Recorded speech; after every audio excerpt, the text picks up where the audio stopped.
दोस्तों नमस्कार, कैसे हो आप सब। आशा करता हूँ सभी भाई अच्छे होंगे, स्वस्थ होंगे। दोस्तों आज ये दिन ट्यूसडे का और आज डेट है 21 जनवरी 2025 और दोस्तों अभी टाइम हो रहा है शाम के बज चुके हैं 5:05 हो गए हैं और मैं पहुंच गया हूँ द्वारका मोड़ से। आ रहा हूँ लास्ट ड्रॉप करके भगवती गार्डन। और आप सोच रहे होंगे महेश भाई ऐसी ऐसी लोकेशन पे चले जाते हैं जहाँ पर कोई जाता नहीं है। तो दोस्तों क्या होता है कि जब घर की तरफ आना होता है ना और आप ऐसी लोकेशन में जब फंसते हैं गुड़गांव में या नोएडा में, तो हमें जब लगता है कि हाँ यहाँ पर काफ़ी गाड़ियाँ खड़ी हुई है, तो दोस्तों ऐसी ट्रिप्स भी लेना आपके लिए बेनिफिट हो जाता है। कम से कम आप एक जगह थोड़ी सी ट्रैफिक में फंसोगे बट फिर आपको यहाँ से बहुत बढ़िया बुकिंग्स मिल जाती है। तो ये हॉटस्पॉट एरिया है द्वारका मोड़ का। द्वारका और द्वारका मोड़ उत्तम नगर साइड है। देखो हॉटस्पॉट्स तो है, उसके साथ इसमें दिक्कतें भी बहुत ज़्यादा है। दिक्कतें ये है कि जैम वगैरह बहुत है, छोटी छोटी गलियां हैं और जाम में अगर एक बार फंस गए तो फिर वही है। बट कहते हैं ना अगर अच्छी ट्रिप्स चाहिए तो वो भी झेलना पड़ता है। तो मैं तो मतलब मोस्टली जब पिकअप यहाँ से नहीं लेता, ड्रॉप जैसे नोएडा से आ गया हूँ या गुड़गांव से आ गया तो मैं इस तरफ आके ड्रॉप कर देता हूँ। तो अभी मैं फिलहाल डिवाइस कर दिया था बंद और अब जा रहा हूँ मैं घर की तरफ। क्या आज दिन है मंगलवार का दोस्तों, तो पूजा वूजा भी करनी होती है, तो इसलिए अब घर के पास आ गए हैं। तो फिर आपको बताइए घर के पास आके फिर वापस जाना फिर पॉसिबल नहीं है। तो आज मॉर्निंग में निकला था, आज तकरीबन घर से निकल गया था 7:15 बजे। तो 7:15 बजे के निकला था। बट कल क्या है कि कल मैं सीएनजी डलवा नहीं पाया था रात में, तो उत्तम नगर पे ही ड्रॉप था।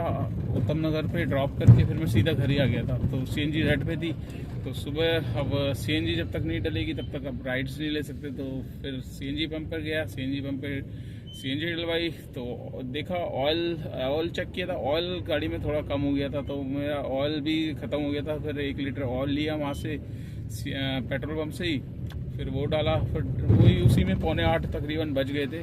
तो पहली ट्रिप्स मेरे पास आ गई सीधा दोस्तों यूपी की सेक्टर 62 और सेक्टर 62 मेट्रो के पास में ड्रॉप हुआ, वहाँ छोड़ा। वहाँ छोड़ते के साथ ही फिर मेरे पास आ गई थी आपका कनॉट प्लेस की शिवाजी मेट्रो स्टेशन की। तो शिवाजी मेट्रो स्टेशन लाया, शिवाजी मेट्रो स्टेशन छोड़ा। छोड़ने के बाद फिर मेरे पास सीधा जैसी छोड़ा वैसी आपका मेरे पास आ गई थी गुड़गांव की।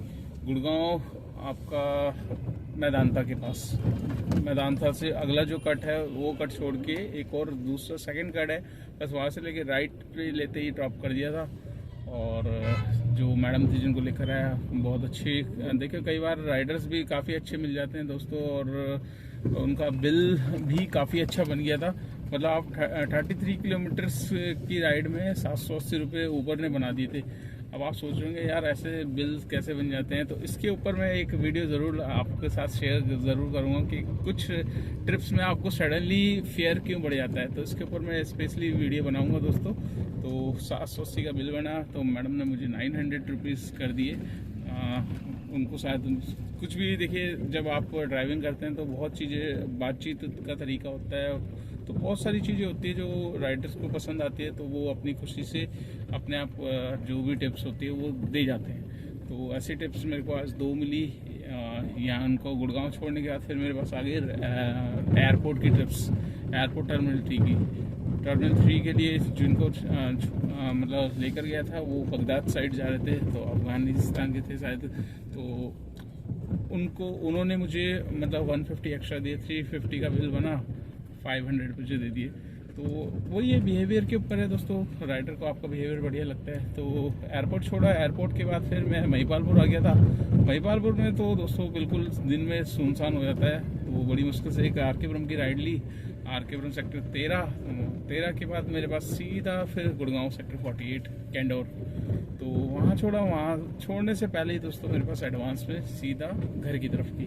तो यहाँ मैं ड्रॉप करके अभी जस्ट आया हूँ। तो दोस्तों आज हम बात करेंगे ओला उबर के बारे में ही। और मेरे पास दोस्तों काफ़ी भाइयों के मैसेज आते हैं और काफ़ी भाई एक चीज़ जानना चाहते हैं कि भाई जैसे जो नए हैं इस लाइन में और इस लाइन में आए हैं और उनको अभी ज़्यादा एक्सपीरियंस नहीं है और वो सोच रहे हैं कि भाई इस लाइन में गाड़ी लेके डाले और काफ़ी भाई चला भी रहे हैं, तो उनके क्वेश्चन ये रहते हैं कि भाई महेश भाई हमारा ओला उबर में हम देखिए जितना भी कमाते हैं वो ठीक है, बट इसमें मतलब एक साल में हमारा कितना अलग से खर्चा निकल के आ जाता है, मतलब खर्चा हमारा कितना लगता है।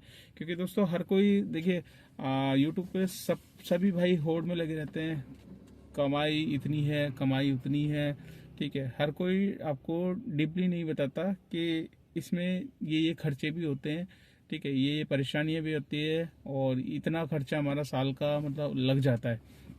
तो दोस्तों मैं अपनी वीडियो में देखिए जब भी अर्निंग दिखाता हूँ तो उसमें मैं साथ के साथ अपना खर्चा भी दिखाता हूँ। आपकी मैं 300 रुपये, आप सोचते होंगे मैं हमेशा बताता हूँ 300 रुपये गाड़ी की मेंटेनेंस, फिटनेस, परमिट, इंश्योरेंस, 100 रुपये का पेट्रोल, टायर घिस रहे हैं, ये चीज़ मैं अपनी अर्निंग से निकालता हूँ। क्यों निकालता हूँ दोस्तों? क्योंकि ये खर्चा मेरा जो होता है ये साल का जाता ही जाता है, ठीक है।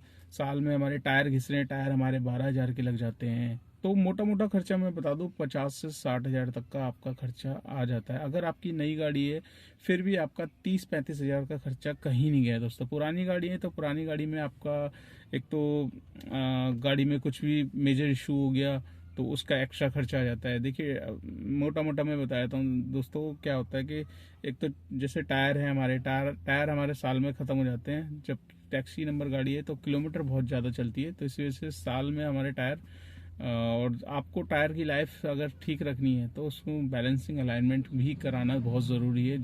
देखिए हर सर्विस में तो मत कराओ, एक दो सर्विस में आपको लगे तो कि भाई आउट हो रखा है अलाइनमेंट ये, तो उसको आप करा लीजिए। तो इससे क्या होगा, आपके टायर्स की लाइफ, टायर कम खाएगी और आपका ज़्यादा किलोमीटर गाड़ी चलेगी।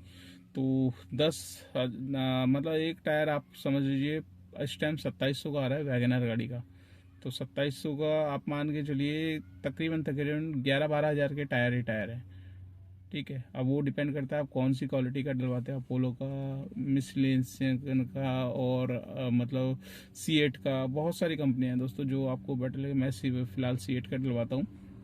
तो 10 से 11 हज़ार का आपका मोटा खर्चा ये है। आपकी कम से कम इंश्योरेंस जो आएगी, अगर आपकी नई गाड़ी है तो 20 हज़ार तक की इंश्योरेंस आएगी, पुरानी गाड़ी है तो 15-16 तक की आएगी। तो एक राउंड फिगर अमाउंट बता रहा हूँ, 10 हज़ार टायर के, 15 हज़ार इंश्योरेंस के, 25 हज़ार तो ये आपका मोटा मोटा हो गया दोस्तों। और जो आप सर्विस करवाते हो 3 हज़ार की हर महीने, 3 हज़ार तक का कम से कम लमसम सर्विस में जाता है, तो 12-36 हज़ार। तो आप ये समझिए 36 हज़ार ही है, 25 हज़ार वो कितने हो गए आपका 25 और 36, 61 हज़ार दोस्तों ये निकल के आ रहा है। और गाड़ी पुरानी है तो, और मैंने जैसे कि बोला कि 50 हज़ार से लेके 60 हज़ार तक का खर्चा निकल के आता है।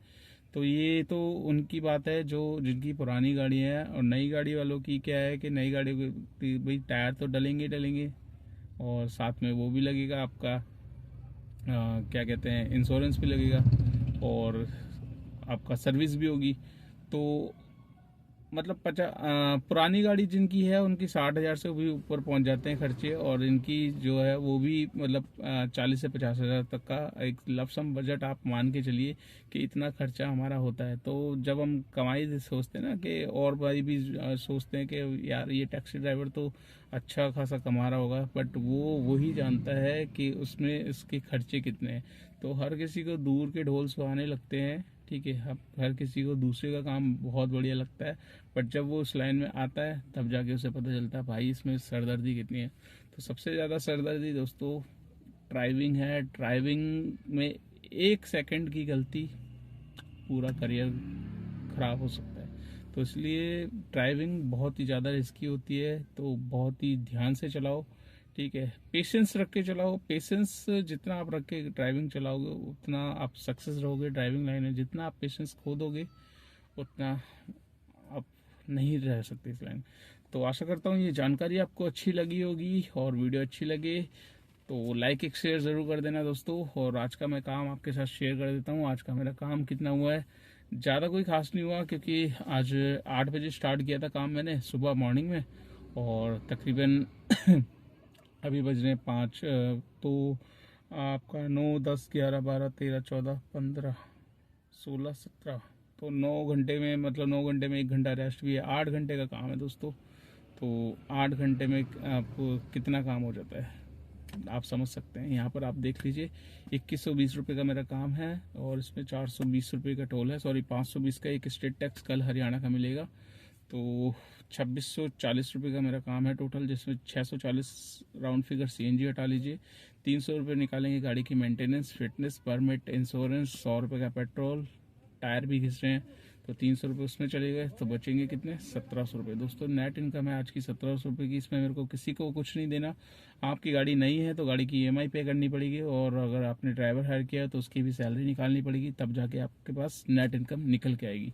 तो इतनी डीपली दोस्तों कोई नहीं बताता, बट मैं बताता इसलिए हूँ क्योंकि काफ़ी भाइयों को एक लालच आ जाता है कि यार इसमें बहुत कमाई है, बहुत कमाई है। दोस्तों इतनी भी कमाई नहीं है, मेहनत सबसे ज़्यादा है, क्योंकि पहले कमाइयाँ होती थी, अब उस तरीके की कमाई नहीं है, ठीक है। पर जितनी भी है, मैं अपनी नेट इनकम इसलिए मेरी आ जाती है क्योंकि मेरी गाड़ी फ्री है। तो अगर फ्री नहीं होती तो इसमें से मुझे 1700 में से 600 रुपये गाड़ी की ईएमआई के भी निकालने पड़ते, तब जाके 1000-1100 रुपये निकल के आते। तो उतनी मेहनत करने के बाद 1000-1100 दोस्तों बचते हैं, और ऊपर से अगर सडनली कोई मेजर प्रॉब्लम आ जाए गाड़ी में तो एक ही बार में पैसे चले जाते हैं।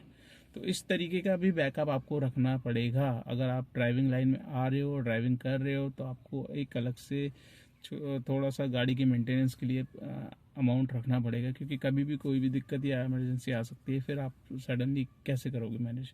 तो चलिए दोस्तों वीडियो को एंड करते हैं और आपसे मुलाकात करते हैं नेक्स्ट व्लॉग में। तब तक के लिए बाय बाय।